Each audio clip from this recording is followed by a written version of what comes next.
Baba! Baba kayo, nakataas sa mga kamay.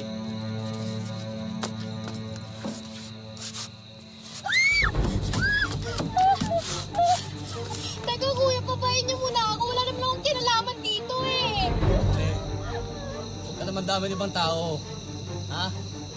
Matadagdagan ang kasalanan mo niyan eh. Ano eh? Gagalaw! Gagalaw! Seryoso na ako! Pati ito matadamay! Bibilang ko. Isa hanggang 3 ha. Kuya, teka na! Huwag kang magulo! 2! Kuya! Ako! Magsama-sama tayo sa impyerno! Magandang hapon po mga kapuso. Tampok po namin ngayon sa Wish Ko Lang ang kwento ni Jocelyn na dinala raw ng tadhana sa maling lugar sa maling oras. Kaya sa isang iglap, ang mga munting pangarap ng dalaga e tuluyan ng masisira nang dahil sa isang madugong trahedya.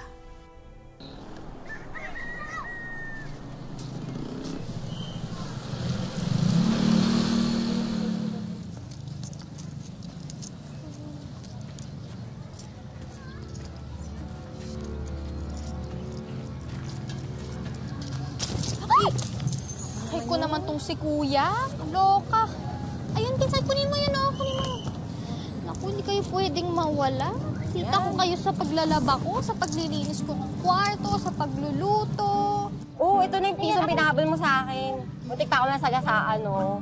Kasi naman, kailangan ito nila nanay tsaka nila tatay dahil kung hindi, gutom yung sasapitin namin. Ko, para piso lang? Damot, di ko naman tatago yan. Buti, pinayagan ko umuwi ni Mrs. ko sa inyo. Sabi ko kasi, total, sweldo naman. Uwi muna ako kina nanay at kina tatay para mabigay ko to. Kailangan na kasi nila to eh. Bait ng amo mo, te. Siyempre, mabait at masipag na kasambahay rin naman ako, no? Alam mo, Insan, hapon na. Sa bahay ka na lang kaya mo nagpalipas sa gabi. Ay nako, inihintay na ako nila nanay at nila tatay sa bahay.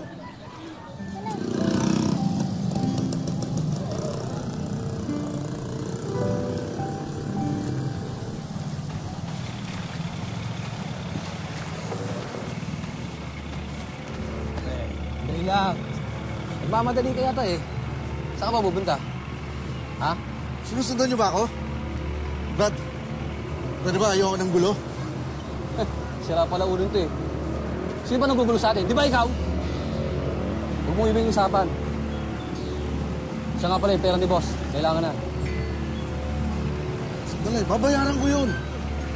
Pakisabi kay bossing, nagamit ko lang sa pamilya ko eh. Pero isang buwan, Brad, soli ko yung pera niyo. Hindi na pwede yung ginagawa mong yan. Nakailang buwan ka na, di ba? Baka naman siguro nangyayari sa mga taong hindi tumutubal sa usapan. Brad, sige na. Totoo na to.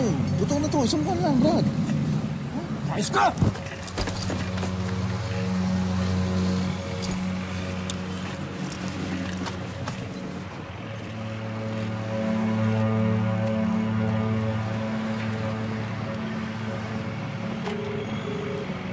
Hello, boss. May problema eh. Humihingi ng isang buwang palugit. Oo, boss. Okay, boss. Ako na bahala rito. Titiktikan namin yan.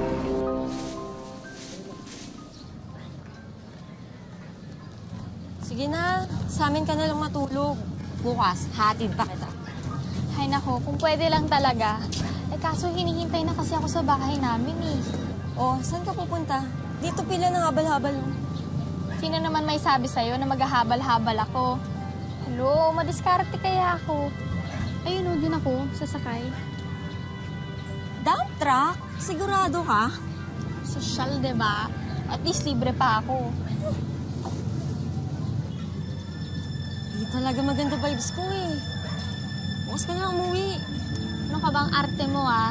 Kaya ko na to. Sige na, bukas na tayo magkita ulit, ha?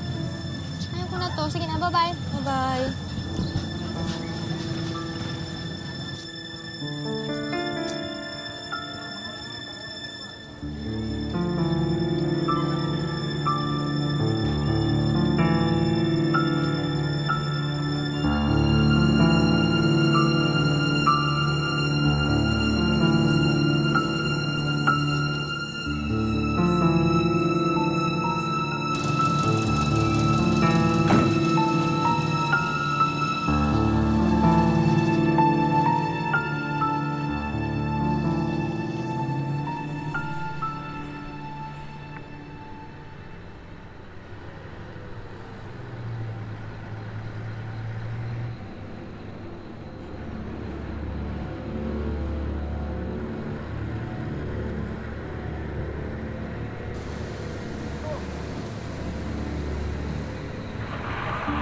Tigil! Baba! Ano naman ba to? Sinabi ng baba! Sipit na naman.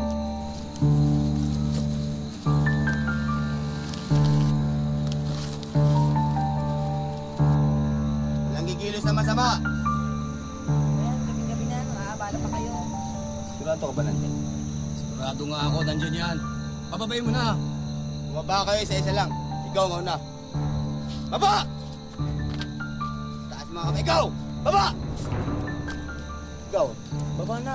Bilisan mo. Sabi mo, Megi, ah. Yan lang yan. Yes!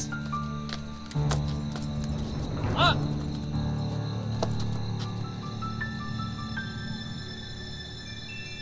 Ikaw! Anong ginagawa mo dyan? Wala po. Wala. Anong wala? Baba! Baba! Taas mo kamay mo.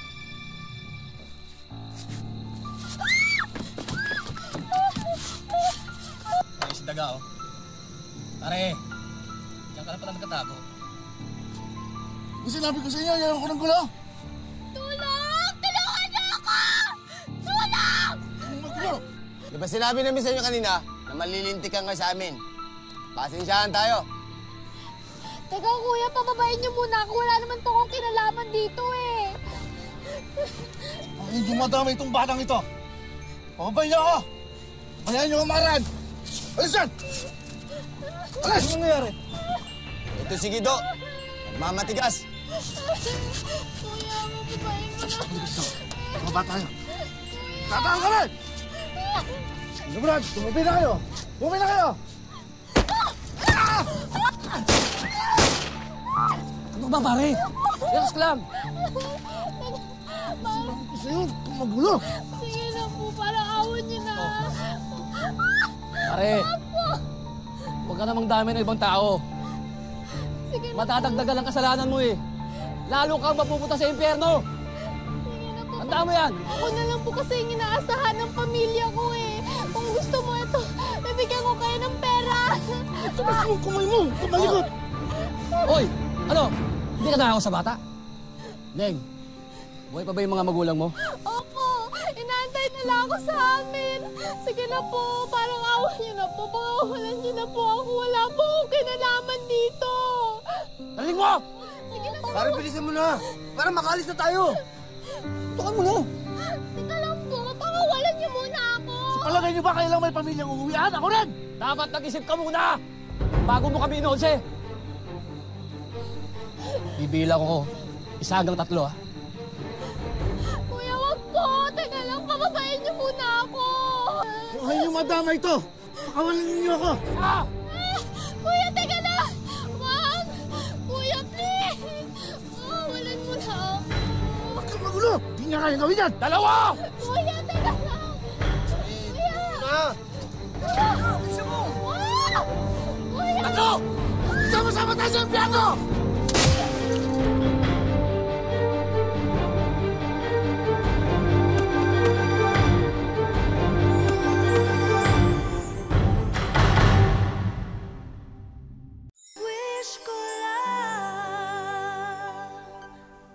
Hindi inaasahan ni Jocelyn na sa kanyang pagnanais makauwi sa kanyang pamilya, masasangkot siya sa isang pagtatalo.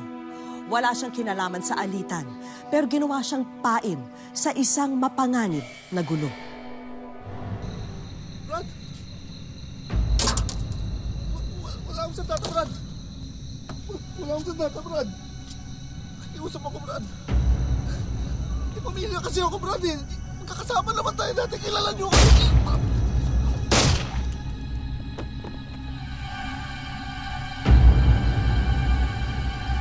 Turuan mo ba?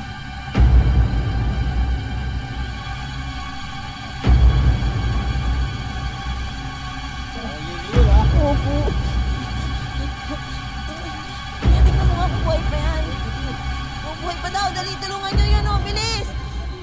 Miss!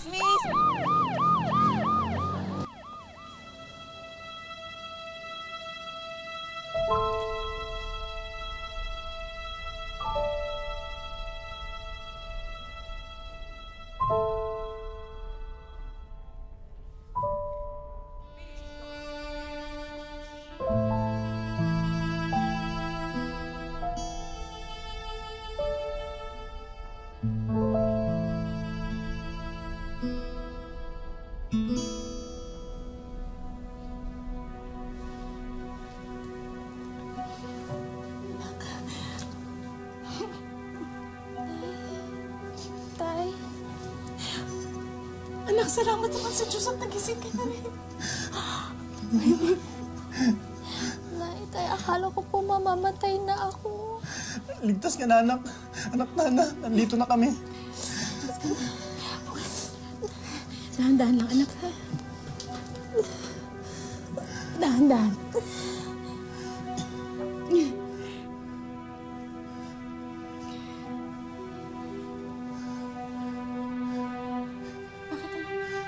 Ano nararamdaman mo?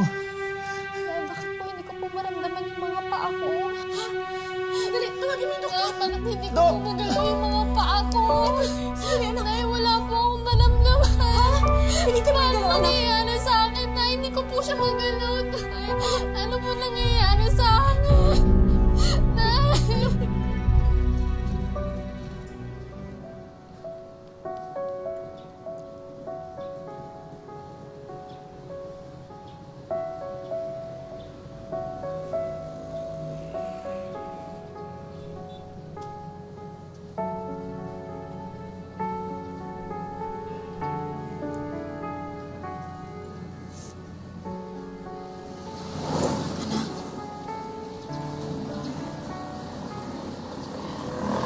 Anak, iniisip mo pa rin ba yung sinabi ng doktor?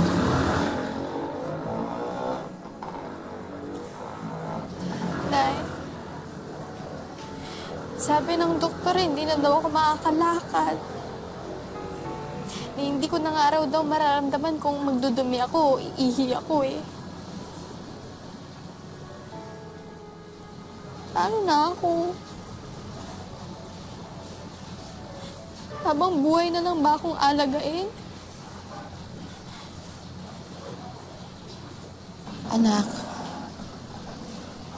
kahit kailan hindi ka namin pababayaan ng itay mo. Huwag ka na mag-isip ng ganyan, ha? Makakaraos din tayo. Nay, paano yung mga pangarap natin? Paano ko naman kayo iahon sa kahirapan kung ganito ako? Isa na lang akong palamunin.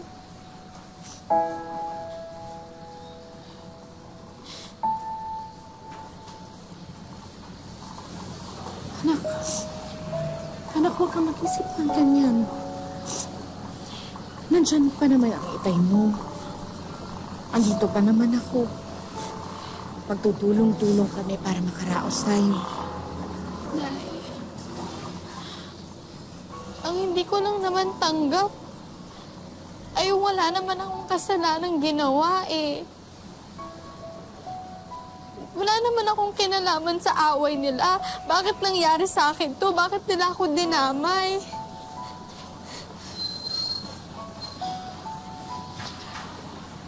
Anak, siguro naman hindi tayo bibigyan ng Diyos ng isang bagay na hindi natin kakayanin, hindi ba? Naniniwala ako na nandyan pa rin siya kahit sa pakiramdam natin ngayon. Parang iniwan niya na tayo.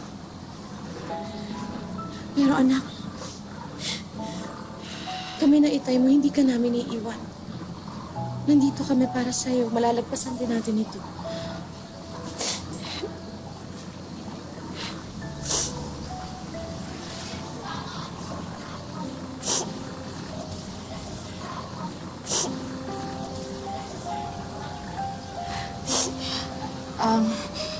Jocelyn, anak, siguro mas mabuti pumasok na tayo sa loob.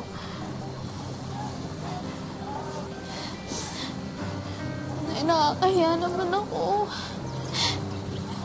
Hiyang-hiya na po ako sa inyo. Anak, huwag. Magpakatatag ka. Kapit ka lang.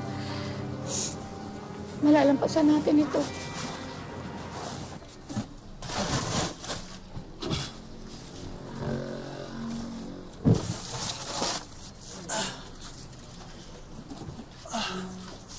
Okay na ba yan? Okay na po, boss. Oh, nabalitaan ko nangyari sa panganay mo, ha? Ibang-iba na talaga panahon ngayon, no? Nakakatakot. Nahuli ba? Hindi po eh. Hanggang ngayon, hinahanap pa. Hirap, no? O paano, dadaan ka pa sa anak mo yan? Teka mo na, ilan na ba anak mo ngayon? 3 na po. Buntis pa po si Tatlo. Mrs. Kaya ako lang Buntis po pa. inaasahan nila. Magkilala, maayos mo rin yung problema mo na yan. O paano? Tara na, baka abutin tayo ng gabi sa daan eh. Oh, dito ka na sa harap, samahan mo na ako. Ako lang mag-isa eh. Baka antukin ako, wala akong katabi. Dito ka na.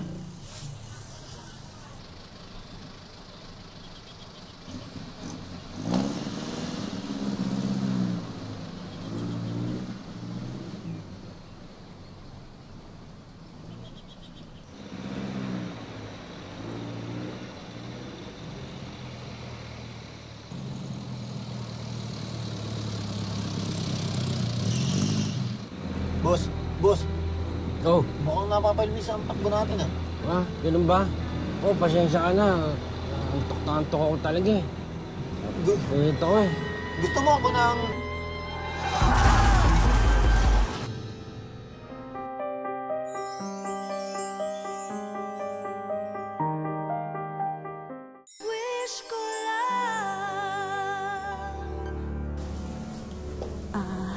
Mrs., kakausapin lang po sana kayo ng doktor. Ganun ba? O sige, saglit lang ako, anak ha. Babalik din ako. Sige po. Babalik din ako agad. Ay, naka muna. Dito po. Sige.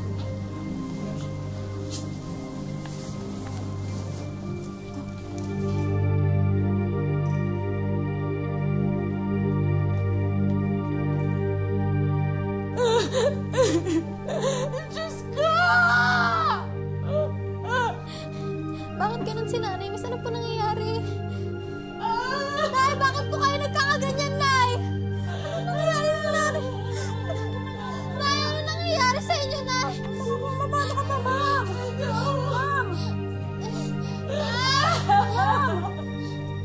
Ma'am, dito ka lang, Ma'am. Nay! Nay!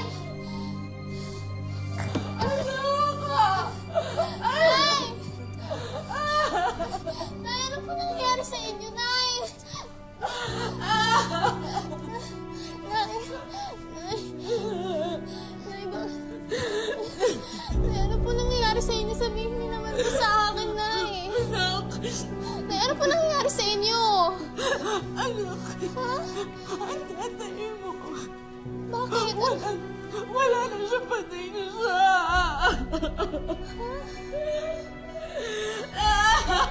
Nay, ano nangyayari kay tatay, Nay? Wala na siya, anak. Wala na siya, patay na siya. Paano wala? Anong nangyari sa kanya, Nay? Nay, nasaan si nanay? Ano pa nangyari? Sa pagpanaw ng ama, tanging ang ina na lamang ni Jocelyn ang may kakayahang magtaguyod sa kanila. Kaya lubos ang pagdadalamhati ni Jocelyn, lalo na't imbes na makatulong, naging pabigat pa siya para sa kanyang ina. Salamat. Ako na po. Ako na. Salamat. Salamat.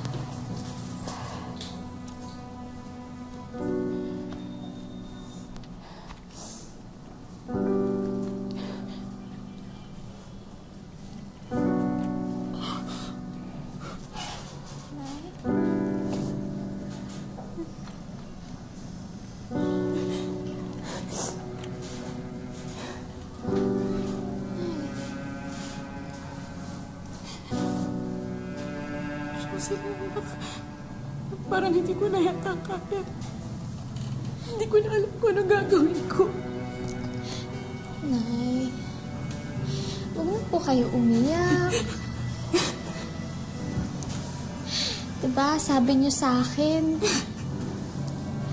wala naman ibibigay ang Diyos na hindi natin kakayanin. Diba? Nay, kaya natin to, ha? Promise, malalampasan natin to. Ako pa, di ba ako yung anak niyo madiskarte, Nay? Kahit ganito ako, lalaban po ako. Fight lang, di ba, Nay? Kahit wala na si tatay, malalampasan natin to, Nay. Promise. Kung kinakailangan kong gumapang-gapang para lang maitawid kayo, gagawin ko yun, Nay. Pangako, Nay. Sige na, Nay. Tama na. Tama na, Nay.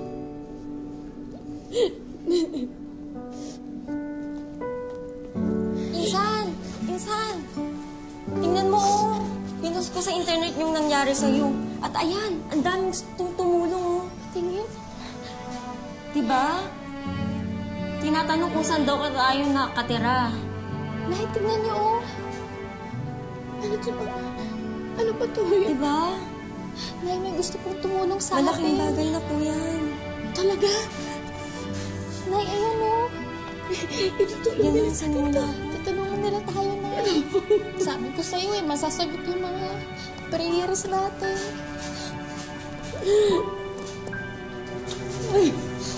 Salamat. Salamat. Gusto tulungan nila. Salamat.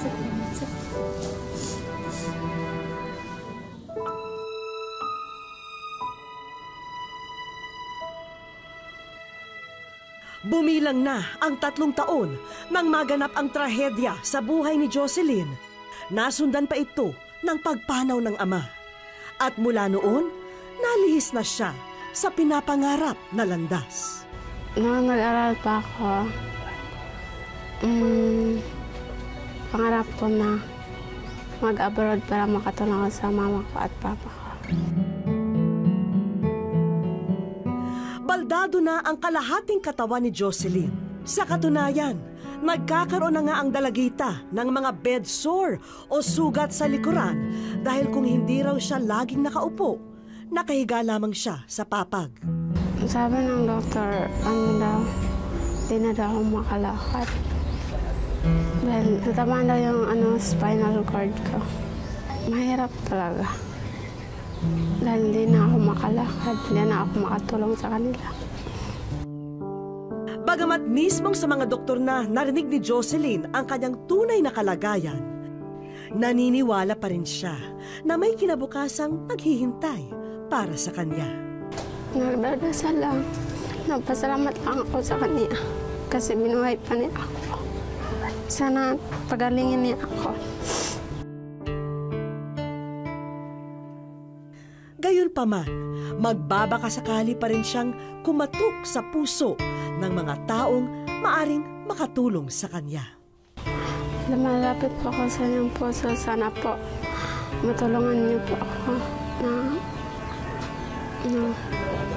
maoperahan po.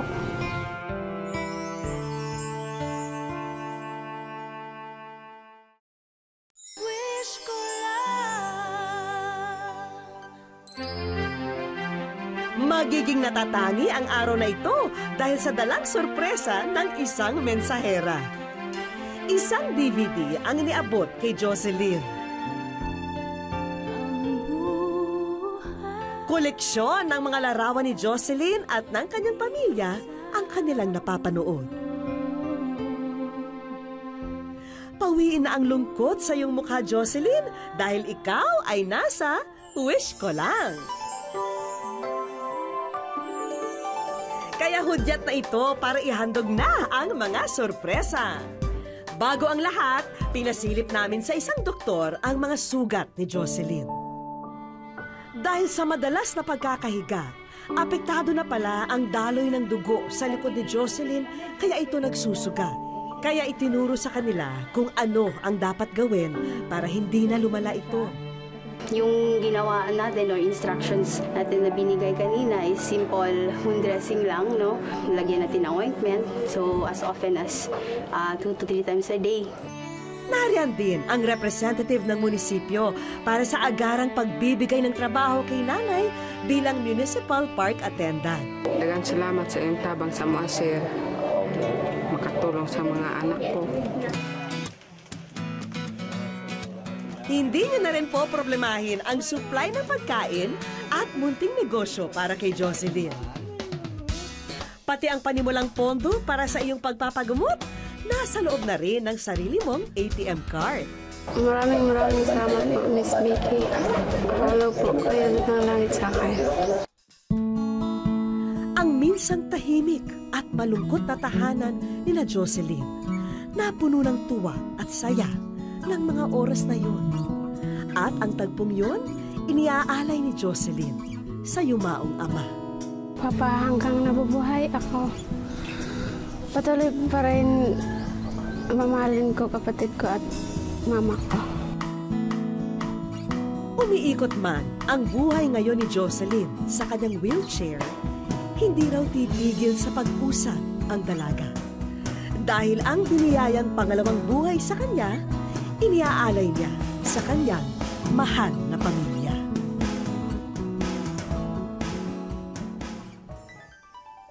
Kung ang buhay ay may masasalimuot na sorpresa, madalas meron din naman itong binibigay na hindi inaasahang biyaya. Kaya gaano man kahirap ang ating pinagdaraanan, asahang sa dulo nito ay may naghihintay na ginhawa, huwag lang tayong mawawalan ng pag-asa. Magandang hapon po mga kapuso. Ako po si Vicky Morales at ito ang Wish Ko Lang. Papatayin ko! Ilabas yung message ko! Yung mga barito! Bakit nyo?